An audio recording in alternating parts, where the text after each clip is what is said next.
There are some calls to action that you should totally avoid at this point, so stick around for those. While waiting for a video to go viral is not the best YouTube strategy out there for growing your channel, viral videos can have a severely positive impact on your channel if you treat them the right way. Most people who end up going viral just excitedly watch the video take off to a height they've never seen before on their channel, but then as soon as the video starts fizzling out, their excitement fizzles out too, and they miss out on all the potential that their channel could have had if they had just been ready for it. So whether your viral video has 1,000 views and that's big for you, or whether your video gets 1,000,000 views and that's big for you, make sure you follow the strategy I'm about to share with you to a T, so you don't end up missing out on that growth like so many people do. This is a two-part strategy. Get your notebook out, buckle down, let's dive into it.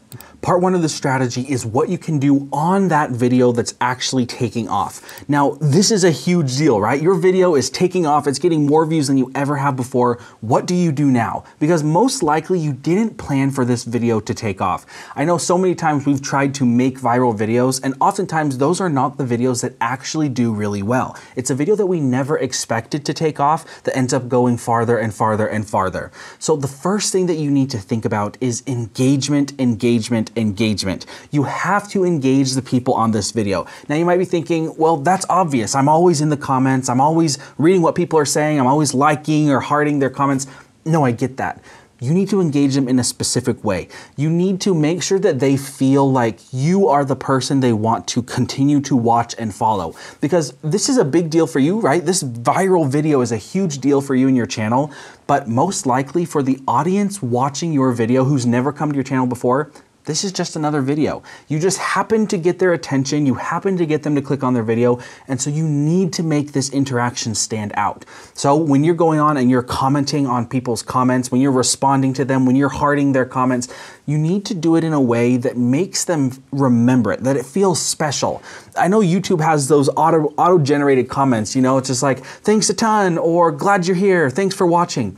Those are not the kinds of comments that you need to be leaving on these people's comments. You want to write real, authentic comments that are going to make them remember you. Actually share an opinion or a thought about what they put in your video. Legitimately thank them for being there and make sure that they feel warm and welcome. This is a key part of taking those new people who are on your channel and getting them to stay, because that's the entire goal. Now, I realize that it's impossible to go through every single comment on your video, especially one that's blowing up, and to respond to every single person. But what you can do is make sure the responses that you leave are meaningful and that they actually work to engage and connect with those audience members who you did comment to. Because what's going to happen is as more and more and more people watch this video, they are going to be scrolling through the comments too. And when they see your responses to other people's comments, they are going to be more likely to understand who you are, the type of creator that you are, and the types of things that you share on your channel. All of these things are key and super critical to make sure that you get people to stay. Once your video is taking off, this is all about audience engagement and audience building. There are so many things that you're going to want to do, and we're going to talk about some of those things later, but right now you just need to focus on the individual. Get those people to stay around. Again, I can't drive this home enough. Be genuine, be authentic. Don't do canned responses. It would be probably better off for you to do fewer responses, but have them be really meaningful, and then just heart and like a lot of the comments so that people know that you're there and interacting with you. All right, moving on, let's talk about calls to action, CTAs. Now, you most likely already have some calls to action in your video, but here's the deal. You probably weren't expecting for this video to go bigger than any of your other videos ever have. And so those calls to action in your video probably aren't exactly what you would give to somebody if you knew that this video was going to blow up. So there's a lot to be learned there, but let's talk about the first part here. So what can you do? How can you give people calls to action that are going to be meaningful, that will actually engage them? Okay, number one, a call to action that can be impacted after you publish your video is the watch next. You can always change the watch next at the end of the video. Hopefully, and most likely, you're doing a generic somewhat at the end, watch this video next to find out, you know, that thing that we all do. Make sure that that video is one that you really want them to go to.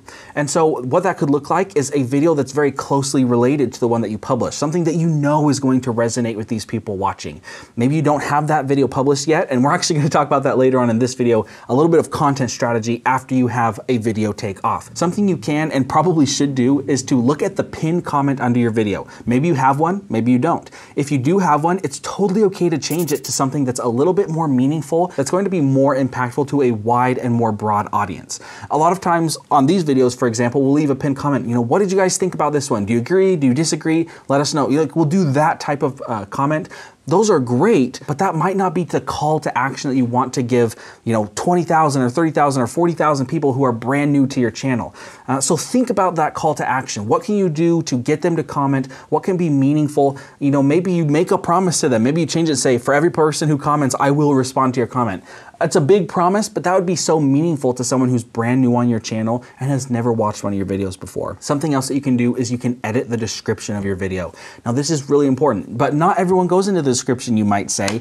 And yes, that's true, but when people are curious about a new channel, when they're trying to figure out what your channel's about, they're going to be opening that description. And so make sure when you open the description that you have the information that you want people to see there. Maybe you can edit that specific description to be more of a description of your channel, you know, so that people who are on the video don't have to click off your video in order to find out more about your channel. You might also have a call to action there. You know, this is all about audience building, you know, like getting them to like the video, getting them to subscribe. Julia is going to talk a little bit later on about some of these other calls to action that you shouldn't do. Okay, now what if you already have all three of these things already done? You've got your pinned comment, you know, you've got your calls to action, you've got the watch next, you've updated your description. That's great. Make sure that it's the right thing. I'm gonna say this one more time because of how important it is. What would you put in your pinned comment? What would you put in your description? What video would you have someone watch next if you knew that your video was going to get 1 million views, let's say? I know for pretty certain that my calls to action would be a lot more planned out. I know that my pinned comments would be a lot more thought through. I know all of it would be a lot more cohesive if I knew 1 million people were going to watch my video. Now, 1 million people might not be watching every single one of your videos, but the key is that you never know. So some of these things that I've shared that you can do directly on the video, post-publish, these are great things. You need to make sure that they're updated because people want to engage with you, but you have to give them a reason to. But something else you have to remember is going forward, as you work on additional videos, pretend like your video is going to get 1 million views every single time. And as you do that, as you think through that lens, while you're planning your videos, your calls to action are going to be stronger. You know, you're going to have a better planned out watch next. All of these things are going to fall into place a lot easier. And then if you do have another video take off, you will be set and ready to go. Okay, I think that's everything that you need to do for part 1 of this strategy. I know it's a lot. If you need to stop, rewind, watch anything back, and make decisions for your channel, do that, because Julia's about to jump in here and tell you what calls to action to avoid and what you have to do with your content strategy after you have a viral video. Let's go to Julia. Now you have a video people really like, so it's time to analyze that video and figure out what it was about it that resonated so much with your audience, or maybe an audience you hadn't yet reached until you publish that video. And you want to apply similar things to the rest of the content on your channel, but you want to be a little careful with this. So there's actually 2 directions you can go from here. You could either A, pivot intentionally, or B, don't pivot at all. But whatever you do, make sure you're not just pivoting to chase views. And this can be really tempting. I have been there. And we've been in this situation with a lot of channels that we own here at Income School, because it is so tempting when you have a video that does really well to just keep making more content like that. Especially if you do a second video that's a similar content and it does well, then you think, well, I figured it out. I know what content does well, so I'm gonna keep making these videos. The problem with that is you can get sucked into a channel that you don't actually want to be running. So let me give you an example. On one of Ricky's newer channels, he has started making videos about water filters. Now, I am not going to tell you the overall niche of this channel yet because we're revealing that in a few weeks. But the point is the overall niche is way more broad than just water filters. However, this water filter video did really well. And then all of a sudden he had all these water filter companies sending him more water filters. And so he could have kept running with that. In fact, I think he made a second water filter video and that did well as well. So he knows that he could still get an audience with this. He could build momentum a lot faster if he leaned into the water filter thing. But he didn't do that. Even though he knows these videos are going to outperform the other videos on the channel, especially early on in the channel, and he knows the audience was liking them, he's not just going to keep making water filter videos because he doesn't want to be a water filter channel. We call this pigeonholing, and it's really dangerous if that's not the kind of topic you want to do long term. Now you might think that, well, it's fine because I can just enjoy these big views while I have them, and then when I get tired of making the content like that, I can switch back to what I was doing before. But once the audience gets really used to that kind of content, it's going to mess up your channel when you try to pivot. The algorithm's gonna get all confused, your audience is gonna be confused, and you might even be worse than where you started. Mr. Ballin is a great example of this. He didn't start out in the horror storytelling niche, but he made one video on the topic and it did really well, and he realized he also enjoyed this topic and he was good at it, so he kept doing it, and that was an intentional channel pivot. Now his channel is huge because he decided that it was something he wanted to do long term and intentionally pivoted his channel to doing all of that kind of content instead of being spread out all over the place. So let's say you were in this situation where you had a viral water filter video, but it's related to your niche, but not what you want your entire channel to be about. Well, you don't have to take the video down necessarily. In fact, you probably shouldn't unless it's completely out of left field with what you're trying to do with your channel. You leave it up, but you want to make sure that all the audience that is finding your channel from that video understands what your channel is about as a whole. So there's multiple ways you can do this. One of the simplest ways is to put something in the description of the video where you talk about what the channel is like as a whole, and even suggest a couple other videos that the people watching that video might be interested in. And if it's a little bit of a tough sell, add a little bit of marketing to this. Like say, hey, if you are interested in this thing, it would also be really helpful for you to know about this thing, so that you're kind of persuading them. You're explaining why they would also want to know these other things if it seems like it's not completely related. Because chances are, if you made this viral video, it's because you thought it was related to your channel in some way. You thought it would appeal to your audience and your niche in some way. So make sure to point that out if it isn't obvious. You can also do this in your pinned comment. You can mention how it relates to your channel or other videos, and you can even mention some of your channel values or what you're trying to get the community to be all about. The pinned comment is a great place to talk about things like that. This next one is really ninja. When Ricky mentioned it in our meeting the other day when we were prepping for this video, I was blown away. What you're gonna do is change your channel trailer. So that's the first video that shows up when someone goes to the homepage of your channel, and I want you to hear it from Ricky, so here he is. This right here, this is where the channel trailer video goes. You can actually create a dedicated video for people who are subscribed to the channel versus people who are not subscribed to the channel.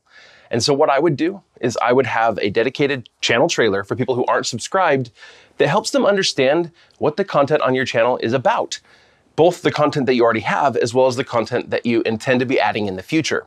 That way they'll understand whether or not this channel is a good fit, because realistically, we don't want everyone subscribing to our channels. We want the right people subscribing who are actually going to want to watch the content that we're going to produce going forward. So if you have a video that's going viral, I would actually make a new channel trailer video that not only introduces them to what the rest of the content on the channel is, but that caters to the audience for that topic specifically.